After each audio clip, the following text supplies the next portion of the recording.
Hello, everyone. Welcome to the Created Mind podcast, where we discuss psychology and its influence on culture from a Christian perspective. My name is Ashley Hagman. I'm a licensed counselor and adjunct professor of psychology. And today we are talking artificial intelligence. If you have not been living under a rock, I think you know that this is a huge discussion in our culture and in our world. In psychology in particular, it is very applicable because we have to have an understanding of personhood and of sentience and of consciousness, because the study of psychology is the study of the human-minded behavior. And so if there's a computer mind, how do we conceptualize that? How do we bring that into our understanding of humanity and the way that humans should interact with computers? And especially also in therapy and in counseling, there is AI therapy and AI counseling out there. And I've talked to AI and it feels very human the way that they talk. And honestly, even better than humans most of the time, because they have this infinite capacity to continue to ask you questions and to continue to project care towards you. And a lot of humans don't give you that space to just talk about what you're going through. So it's a huge temptation. And I think that especially as Christians, we need to be having this discussion. We need to have a strong conceptualization of what it means to be human, because there are huge implications for our faith as well as our practice. And so we are going to be having this discussion. But before we get there, I'm going to take sort of a roundabout way to get there, because there's been a lot of areas of my life that I've been thinking through, thoughts I've been thinking through that I think are all converging in this one topic. So I want to take you on the journey of what's been bouncing around in my mind. Hopefully it's helpful for you and enriching in the discussion of this topic. So first of all, I have been reading Goethe's Faust, and I do not pretend to understand it. It is extremely thick, and I doubt I will finish it because it is extremely long. But it is a huge poem about a man named Faust, who he's kind of a Job figure, where Mephistopheles, who's sort of the Satan figure, asks God if he can tempt Faust, and God says, okay, go ahead. And then, the rest of the book happens. Now, as I said, I don't pretend to understand a lot of this. It's very thick. And so I was listening to a podcast called Young Heretics, where the host goes through great works of classic Western literature and explains it. And he has a whole series on Goethe's Faust. And I found his explanation of this very helpful and also very interesting and applicable to the discussion on AI. So I'm going to talk to you a little bit about the ideas in this book, and then they connect really well with psychology, and I'll get to that in a minute. And then we'll get into our AI discussion. So Goethe is reacting to the ideas of the day, which was predominantly this sort of objectivism, this scientism, this objective worldview where what really exists is the things that are outside of our subjective experience. It's the world that we can see, taste, touch, and smell. That's what really exists. Our experience of it is irrelevant to its existence. And so it's this very objective worldview that everything essentially comes down to the data. A really good way of talking about this is talking about the rainbow, actually, which is really interesting. So the rainbow doesn't actually exist, is what this scientism, what this objective worldview would say. What actually exists is the light wavelengths, and your experience of the rainbow, your observation of the rainbow, is irrelevant to its existence. What actually exists is really just the wavelengths of light, and everything is reducible to this sort of very data-focused understanding of the world. And there is some truth to that. There is some truth that if we, and we're going to talk about this in a minute, if we fully only rely on our subjective experience, it's all different. And there really are things that exist in the world. There is really this table under my hand right now, and I can feel it and I can touch it. And my perception of this table existing does not negate its actual existence. However, there are some problems to that, and Goethe is reacting to that. He's reacting to this very objective, scientific view of the world. And he asserts that the tools that we use to understand our world are not the thing itself. It's just tools. So the way that we describe the world, the wavelengths of light, that is a tool. That is a label. That is a way of observing what's going on, but it's not the thing itself. And there is value, there is an importance to our observation of those things. So we wouldn't be able to identify different light wavelengths if we didn't have an experience of the light wavelengths. So if we were not able to see with our eyes and have this experience of a rainbow and view the different colors, the Roy G. Biv, we wouldn't be able to identify different wavelengths. And if there was no observer to witness what is going on, it wouldn't signify anything.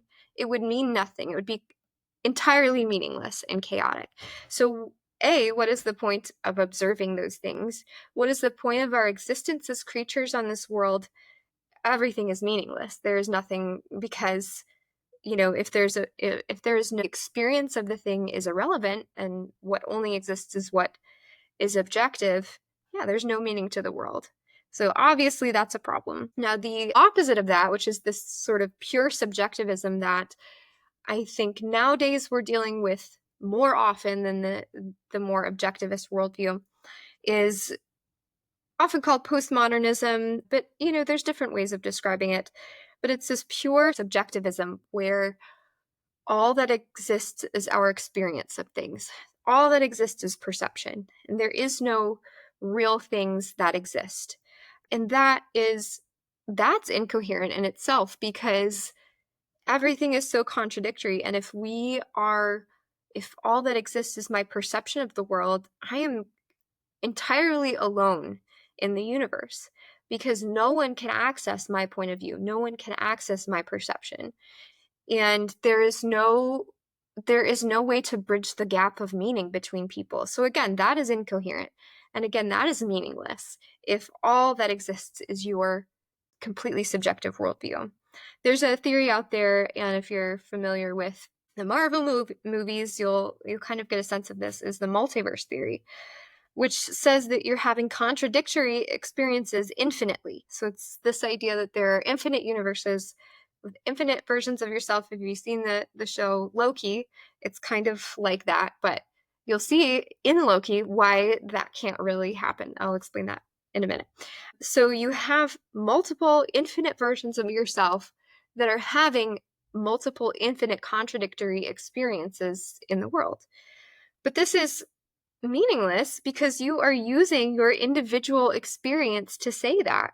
So there has to be some kind of reality that is located somewhere, not in this sort of infinite. It's incoherent and it's meaningless to say that you are just one of this infinite experience of the world. And you see that in Loki. You see that, yes, there's all these infinite versions of Loki and who he is, but we're watching the movie from the perspective of Loki. It has to make sense. It has to have some kind of meaning and correlation. There has to be something that has to be his self, right? So what makes Loki Loki if he is experiencing all things contradictory, if he is all things different? In the movie, all the versions of Loki have things in common. They have personality in common. But that's not really the multiverse theory. The multiverse theory is that we could be anything. We're all things in whatever universe. There's all these different versions of us. So what exactly even is us? What exactly even is our existence? So again, it's meaningless.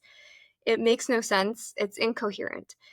And I think my assertion in this of how to understand this, how to make sense of the world, is what I talked about in a previous podcast about the idea of God being the essential being, of the thing that has actual being, who is the original observer, who is the original existing one, who has both objective and subjective existence, and we derive our existence from the eternal sovereign God. And to explain that more, I'm going to refer you back to my previous podcast. I'll put a link to that in the descriptions, because there's more to that discussion. And I don't pretend to be a philosopher, so I may not have explained that completely well, but I think some of those ideas have a lot to do with what we're talking about today and why that's important.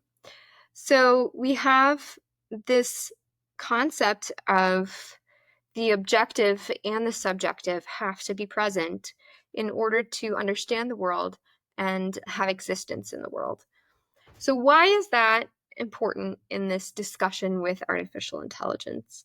I saw something, I'm in a Facebook group of therapists that I thought was very insightful, and I wanted to share it with you guys, as it just really hit me, and it really was an interesting thought to me. So when it comes to artificial intelligence, it's crazy because they can express everything better than we can.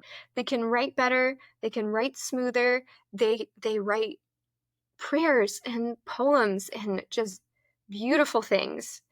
They just hit you in a way that another human would hit you. I've asked them to make up stories about my kids, and they're creative and they're interesting. I've heard songs written by AI, and they're funny, and they're sentimental.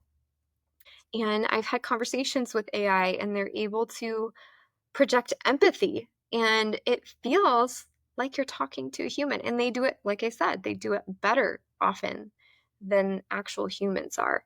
So what is the difference? Are they really human? Are they really sentient? Should we consider them in our concept of sentient beings, human beings, things like that? But the problem is that, yes, they are able to produce, right? They may be able to create in a way, although I think their creation is derivative, but I guess our creation is always derivative as well, because we're always using that which was originally created by God. So again, there's like kind of an argument there for why there's not that significant difference between humans and AI. But the thing is, they express, but expression is not existence. Expression may evidence that there's things going on in your mind, because that's the way that we access each other. That's the way that we can perceive what's going on in another person's mind, is through expression. And so that is the way that we kind of know to judge someone else's intelligence or human beingness, is by the way they express themselves. And that's the way that we get a sense of who they are. But expression is not existence. If you have the case of a human being made in the image of the eternal God, of infinite worth and value, who is unable to express themselves because of some kind of disability, are they less human? No, they are human, and they are sentient. And so the expression of ideas, the expression of even emotion, is not the thing itself. It is a tool, as we said. It is a tool that we use to understand the world. It is not the thing itself. So what is the thing itself? Part of it is the experience, is the observation of the world, that there has to be a thing, a self, which experiences these things. It has to be an entity. And how can there be something with existence, with true being, not something that is meaningless and infinitely changeable and infinite selves of ours? It has to come from the one God, the eternal God, who in himself has being. And because he has being, we as humans have being, because we were created in his image. We were created out of his existence. And so therefore we have existence in ourselves, and we are able to observe, we are able to experience the world, and we are able to express, and we are able to create, and all of those things. But so that, in essence, as a Christian, I guess that's my answer as a Christian, is that what makes us different than AI is being made in the image of God. And it's the same thing as with animals as well, is that we are made in the image of God. And there are evidences, because of our unique relationship to creation, because of our unique existence, God has created us with things like enhanced cognitive abilities. He's created us with creativity, enhanced creativity. He's created us with, enhanced intelligence, things like that. But those things themselves are not the thing itself, because animals can use tools. Animals can create. Have you seen some of the paintings that elephants have done? They're actually really great. Creatures can joke. Creatures can have emotion. Animals can have empathy. They can care for each other. So what exactly does it mean that we are in the image of God, and what exactly does it mean that we are different? And I would say that it's somewhat of a mystery, but that's what we are. We are made different. We are made in the image of God. And these other things are evidences of that. They're the things that God gave us to equip us for our tasks in creation, that we were tasked with working the earth and keeping the earth and being responsible for the stewardship of all creation. So those are evidences and tools and the gifts that we were given for our role in creation, but they are not the thing themselves. We are the thing themselves, and we derive our existence from the existence of the eternal God. And what's really interesting is that this conversation is really not a new conversation. So this was the original question of psychology. So the first lab that was ever developed, it was developed by a man named Wilhelm Wundt. So if you want a great, strong German name, name your child Wilhelm Wundt. But he created the first psychology lab, and what he was studying was perception. So he was trying to answer the question of objectivism versus subjectivism, and what exactly is real in the human experience, and can we sort of separate our perception of the thing from the thing itself. So that was sort of the original question of psychology, and it's interesting to see how that's still the question in psychology, and that's still something that we are wrestling through and trying to figure out. And ultimately, science can't answer that question. Science cannot answer a question of why. The science cannot answer the question of what for. Science can only answer the question of what and how. So science is a tool that we use to understand the world. It's what we use to make observations and to categorize and understand what is happening and how things happen. But science can't tell us why, and science can't tell us what for. And we need theology for that, I would assert. But the facsimiles, or the sort of copycats, let's see, what is the word I'm looking for? The shadow of theology is sort of these philosophies that try to fill the gap. They try to answer the question of the why and the what for. And so these objectivist worldviews, these subjectivist worldviews, these philosophies that try to answer these questions, that's what fills the gap of theology. But ultimately, they can't answer the question. They're incoherent, and they don't fully explain what is going on here. And so that's why I would assert that we need our theology. We need our understanding of God and his world as revealed to us through his inspired word, in order to make sense of this world and in order to understand ourselves as humans and our human minds and behavior.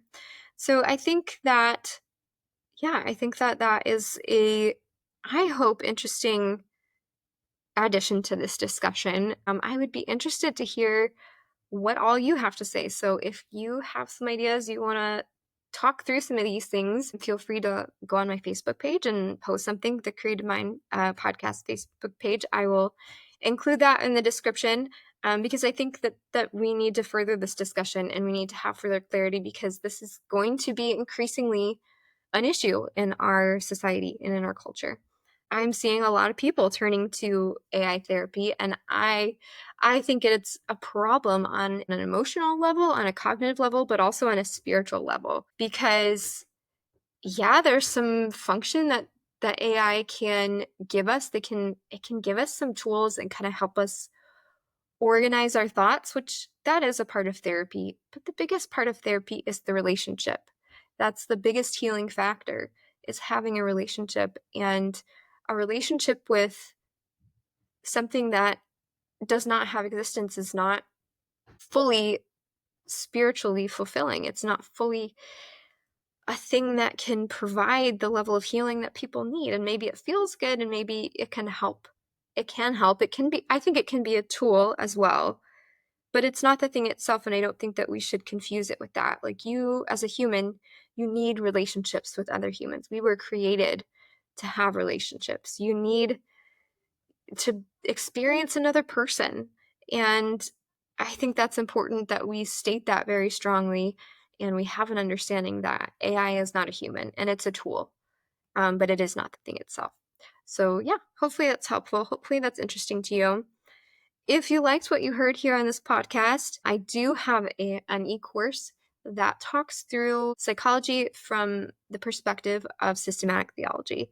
So some of the things I've talked about here definitely are going to relate to what's going on in the course. I talk one section on theological anthropology. So what does it mean to be a human? What does the Bible say about humanity? And, how does that relate to psychology and our understanding of the human mind and behavior? So if you're interested in that, the link's in the description. Check that out too. But otherwise, I hope you guys have a great day. I hope you have lots of conversations about this. Go and talk about it, think about it, because I think it's really important. Have a good week. Bye.